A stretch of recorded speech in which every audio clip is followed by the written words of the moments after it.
So good morning, everybody. Thank you once again for coming, and we can share with you the update on the progress that we've made since yesterday. Overnight, last night, we had 401 personnel. That includes all MassDOT contractors and law enforcement spread throughout this 132 plus miles of road at these 23 construction locations. We used over 124 pieces of equipment. I'm happy to report that now all 23 locations are in varying degrees of demolition. 85 out of our 155 old legacy toll booths have been demolished.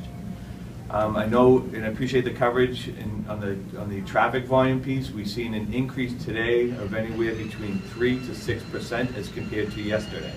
So we are creeping up to normal volumes that you would expect to see on the turnpike this time of year.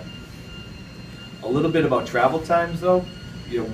One of the things that this allows us to gauge is how long it's taking people to travel. So on I-90 eastbound, heading into the city of Boston, from Route 9 to Weston at 8 a.m. this morning, that was a 27-minute trip.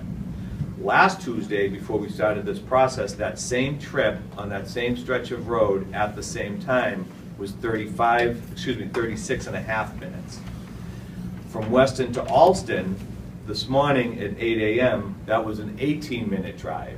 Again, same stretch of road, that same 8 a.m. time frame. Last Tuesday was 22 and a half minutes. People are going to see different scenarios depending upon where you are when I talk about varying degrees of demolition. So for example, today in the Ted Williams Tunnel, you see some of the canopies are down. In some of the areas when you go to Weston, for example, you see a lot of progress there.